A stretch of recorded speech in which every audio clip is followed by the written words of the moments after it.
ये सारी की सारी हरे निशान में है, 1.5 से 2% तक का मोमेंटम है। हमने 1-2 दिन पहले भी आपको ये बात नोटिस कराई थी विद रीजनिंग कि आपको इन शेयर में क्यों रहना चाहिए।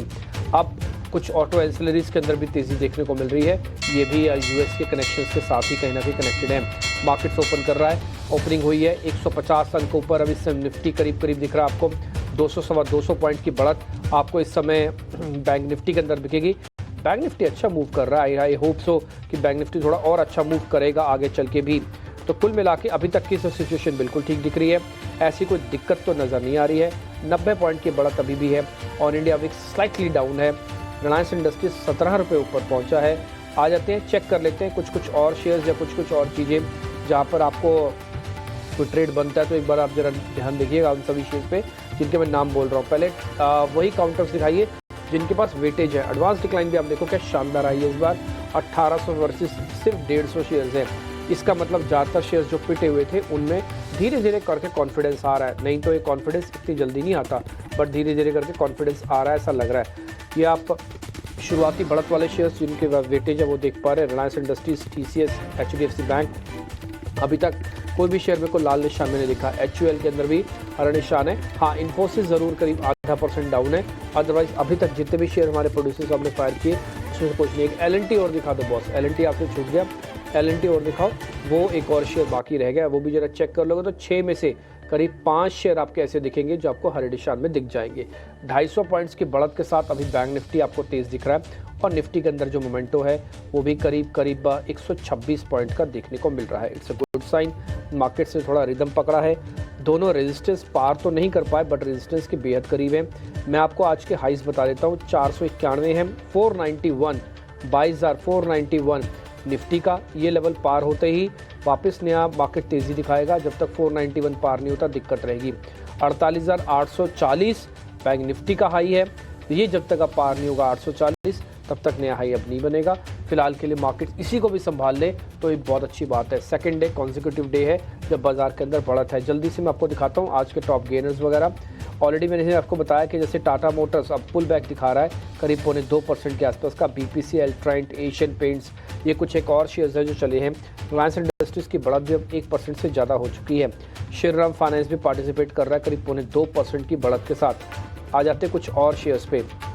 मदरसन सुमी ये करीब 3% ऊपर है। सोनाकॉम स्टार ये ऊपर है। अपोलो टायर्स ये ऊपर है 3%। तो ऑटो और ऑटो एंसिलरीज ये अच्छी है। 22,400 के ऊपर आज हम ट्रेड कर रहे हैं। 22,000 को पहले बचा रहे थे, अब अगर हम अपने सपोर्ट को 22,000 भी रखें ना तो 400 पॉइंट का स्विंग करवाने के लिए हमारे पास जगह बन गई। मान लो कोई नेगेटिव खबर आया, भगवान ना करे यार, बट आ भी जाए मान लो, तो 400 पॉइंट का स्विंग करवाने के लिए आपके पास जगह बन गई है। तो it's a good sign. Market ना बिल्कुल कॉर्नर में नहीं बैठना चाहिए तो गिर जाता है। थोड़ा बीच में बैठेगा ना तो इधर उधर थोड़ा धक्का धुक्का भी लगेगा तो गिरेगा नहीं। अभी मार्केट को हम गिरना अफोर्ड नहीं कर सकते, कंसोलिडेशन 100% अफोर्ड कर सकते, और होना भी चाहिए।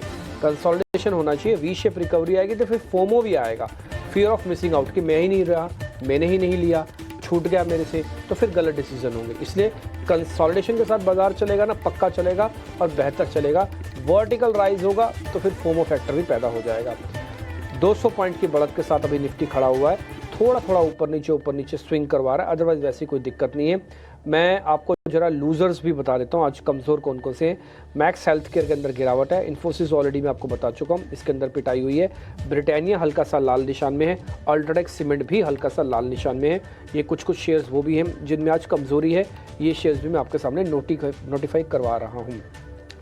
ठीक है जी। तो कुल मिला के अभी तक का सिचुएशन तो ये है, बाजार के अंदर ओपनिंग जिस हिसाब से हमको चाहिए थी एज इट इज़ मिली है। बस अब सेकंड काम जो मार्केट का है कि जो ओपनिंग आपको मिली है उसको बनाए रखो, उसको टिकाए रखो। टिक गया तो थोड़ा और शॉर्ट्स पे प्रेशर आएगा, वो शायद थोड़ी और कवरिंग करने के लिए आ सकते हैं। फिलहाल ओपनिंग का ट्रेड है। अगर आपसे बहुत बड़े गैप आपको लग रहे हैं, आपको लग रहा है कि मेरे से नहीं माल लेना चाहिए, तो भले आप ना भी लो, है ना, मैं इसके साथ भी पक्ष में हूँ। अब आगे बढ़ते हैं। अब हीट मैप आपकी स्क्रीन पर आना शुरू हो जाएंगे और मेरे सहयोगी मेहमानों से कनेक्ट करके आपके सामने ट्रेड रखना शुरू कर देंगे। रुचित भी हैं, मयूरेश जोशी हैं, किरण जानी हैं, कुणाल परार हैं। ये सभी अपने अपना ट्रेड आपके सामने रखेंगे। हीट मैप फटाफट से स्क्रीन पर दिखाते जाइएगा, नोटिस करवाते जाइएगा। 30-40 सेकेंड्स के बाद आपको ये क्वेश्चनिंग का सेशन शुरू हो जाएगा। आप कॉपी पेन लेके बैठिए, नोट करके बैठिए। और एक और बात, अगर सौदे ले रखे हैं, पहले से ही पोजीशंस हैं, ज़्यादा एग्रेविस्ट करने की या ज़्यादा एग्रेशन दिखाने की इस समय ज़रूरत नहीं है। अभी मौका भी नहीं है, दस्तूर भी नहीं है, बाज़ार को पक्के होने के लिए भी समय चाहिए। मैंने कई बार आपके सामने बात रखी है कि 4000 पॉइंट्स अगर हमने निफ्टी के खोए हैं तो उसको खोने में हमें 5 महीने लगे हैं। तो अगर हमें 1000 पॉइंट पाने भी हैं तो अगर उसका भी 1.25 महीना लग जाए तो कोई बड़ी बात थोड़ी ना है।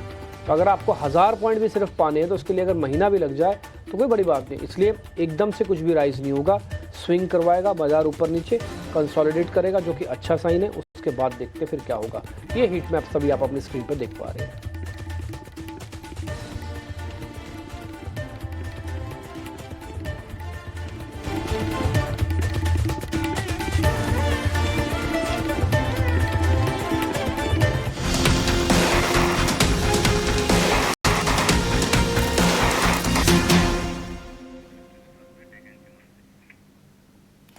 मजबूत शुरुआत, जिस तरह के एंटिसिपेशंस, जिस तरह की उम्मीद थी, 22,400 के पार करीब 120 अंकों की मजबूती के साथ निफ्टी की शुरुआत। सेंसेक्स में 400 अंकों की मजबूती, बैंक निफ्टी में 250 अंकों की मजबूती। बैंक्स, फाइनेंशियल्स, एनबीएफसीज पर खास नजर और ब्रॉडर मार्केट्स में मिड कैप में करीब 550 अंकों का एक्शन और साथ ही स्मॉल कैप में 250 से 300 अंकों की मजबूती। डिम्पी ने बिल्कुल सही कहा कि कमजोरी लगातार पिछले 4-5 महीनों से हमने देखी है। कमजोर काफी हुए हैं, बिकवाली का दबाव काफी झेला है, तो उठने में भी समय लगेगा। लेकिन एक बात तो तय है कि मजबूती के साइंस नजर आ रहे हैं, बेहतरी की तरफ बढ़ने की शुरुआत, और इस शुरुआत में सपोर्ट करना होगा। हर तरफ से सपोर्ट मिलना चाहिए, तभी बेहतरी और आगे उठने में मजबूती मिलेगी। एफआईएस की तरफ से वापसी होगी और ज्यादा सपोर्ट मिलेगा। डीआईएस सपोर्ट करे, मार्केट पार्टिसिपेंट्स को भी एक्शन मोड में आना जरूर होगा। लेकिन इस एक्शन मोड में आए कैसे? स्टॉक स्पेसिफिक जहां पर मजबूती के साइंस लगातार हमारे एक्सपर्ट्स उस पर अपनी राय दे रहे हैं और उस राय पर आपको चलना है। जो एंटिसिपेशन, जो रिकमेंडेशंस हमारे एक्सपर्ट्स की तरफ से आ रहे हैं उस पर चलना है। इस वक्त की शुरुआत अगर देखेंगे, बैंक्स फाइनेंशियल्स पर नजर होनी चाहिए। आरबीआई की तरफ से जो खबर है उसका इंपैक्ट बैंक्स एंड फाइनेंशियल्स पर बिल्कुल पड़ता हुआ।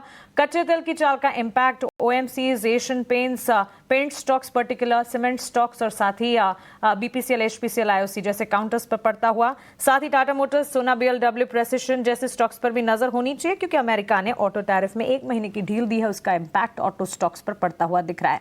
सारे एक्सपर्ट्स को हमारे साथ जोड़ लेते हैं फिर से और उनसे जानते हैं कि ओपनिंग ट्रेड्स क्या है। किरण, शुरुआत आपसे करेंगे, बताइए मजबूत शुरुआत बाजार की, शुरुआत में कहां पर नजर है आपकी?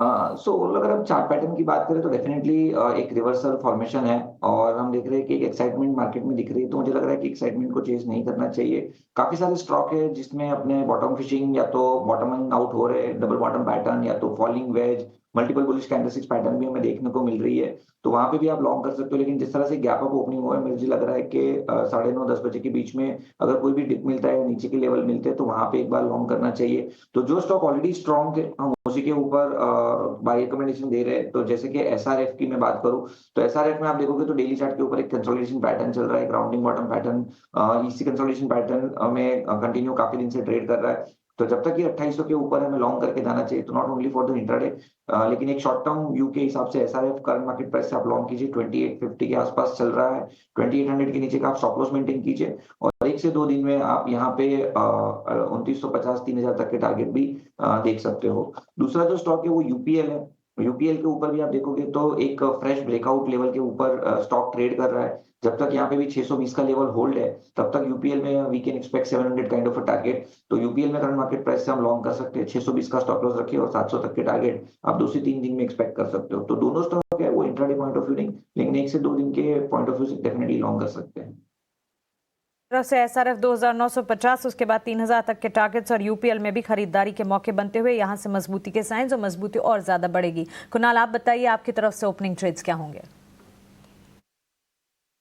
ओपनिंग ट्रेड की बात करें तो जिस हिसाब से फिलहाल मार्केट में मोमेंटम आ रही है, मुझे लग रहा है कि यहाँ पे एक स्टॉक है जो खरीदारी करके चलने की सलाह है और स्टॉक का जो नाम है श्रीराम फाइनेंस है। बहुत ही बढ़िया मोमेंटम फिलहाल स्टॉक में देखने को मिल रही है। लगातार पिछले कई दिनों से स्टॉक एक अपसाइड के मोमेंटम में high to high bottom formation on an early chart बना रहा है और यहाँ से और भी अच्छी खासी मोमेंटम यहाँ पे स्टॉक में देखने को मिल सकती है। 640 के अराउंड स्टॉक ट्रेड कर रहा है। 620 के एसएल के साथ खरीदारी करके चलने की सलाह है। टारगेट की बात कर लेते हैं तो 657 का पहला टारगेट है जो स्टॉक हमें यहाँ पे दिखा सकता है और वो जैसे ही ब्रेक होता है 657 जैसे ही ब्रेक होता है आपको 683 तक के भी लेवल देखने को मिल सकते हैं। और दूसरा एक और स्टॉक है जहाँ पे मेरी जो राय है वो शॉर्ट साइड की है, यानी कि बिग वाली की राय है, फ्यूचर शॉर्ट करके चल सकते हो अल्ट्राटेक सीमेंट फ्यूचर। फिलहाल अल्ट्राटेक 10,450 के अराउंड ट्रेड कर रहा है। 10,700 जो उसका कल का हाई है उसके एसएल के साथ यहाँ पे शॉर्ट करके चलने की सलाह है। 10,250 का पहला टारगेट है, जिसका रिसेंट का बॉटम है 10,250 जैसे ही ब्रेक होगा 9,940 तक के लेवल हमें अल्ट्राटेक सीमेंट फ्यूचर में देखने को मिल सकते हैं। तो एक खरीदारी करके चलने की राय है और एक यहाँ पे बिकवाली करके चलने की राय है। अल्ट्राटेक सीमेंट में एक बार स्टॉप लॉस आपका कुणाल जानना चाहेंगे, बताएं। श्रीराम फाइनेंस का जो स्टॉप लॉस वो 620 का है और अल्ट्राटेक सीमेंट फ्यूचर का जो स्टॉप लॉस है 10,700 का है। ठीक है। श्रीराम फाइनेंस बाजार खुलने से ठीक पहले भी कुणाल ने अपना पॉजिटिव आउटलुक जताया था और उसी तरह की शुरुआत होती हुई मजबूती के साथ 1-1.5% की तेजी, और ये तेजी और ज्यादा बढ़ती 683 तक के टारगेट से यहाँ पर खरीदारी के मौके। रुचिता, आप बताइए आपकी तरफ से ओपनिंग ट्रेड्स क्या होंगे? जी, ओपनिंग ट्रेड्स में हम देख रहे हैं कि ऑयल एंड गैस स्पेस में एक अच्छा आउट परफॉर्मेंस वहाँ पे है। तो आई थिंक ये ऑयल एंड गैस स्पेस में थोड़ी मोमेंटम और कंटिन्यू रहेगी और with in this space HPCL हमें लग रहा है कि एक अच्छी मूव कंटिन्यू रख सकता है। सो करंट लेवल्स पे थोड़ी सी डिप में 334 335 के आसपास स्टॉक को खरीदारी करने की सलाह रहेगी। 327 के नीचे स्टॉप लॉस रखे और 355 के आसपास के टारगेट्स एक तो एचपीसीएल में नियर टर्म में एक्सपेक्ट करें। और सीमेंस दूसरा स्टॉक रहेगा कि जहाँ पे हमने लोअर लेवल से एक अच्छा पुल बैक मूव देखा है। सो वहाँ पे भी हम एक्सपेक्ट करें कि पुल बैक मूव और एक्सटेंड होगा, क्योंकि जो मोमेंटम रीडिंग्स थे वो रीसेंट करेक्शन के बाद काफी ओवरसोल्ड थे। आज स्टॉक ने अपने 20 डेज के एक्सपोनेंशियल मूविंग एवरेज को सरपास किया है, जो एक नियर टर्म के लिए पॉजिटिव साइंस है। सो सीमेंस में यहाँ पे 5,000 के नीचे के स्टॉप लॉस रख के खरीदारी की जा सकती है, नियर टर्म में 5,600 के अराउंड के टारगेट्स के लिए। सीमेंस, ये स्टॉक पर एक मौका बनता हुआ 151 पॉइंट्स, ऑलमोस्ट 3% की तेजी यहाँ पर देखने को मिल रही है और मजबूती यहाँ से और ज्यादा बढ़ती हुई नजर आ सकती है। सारे के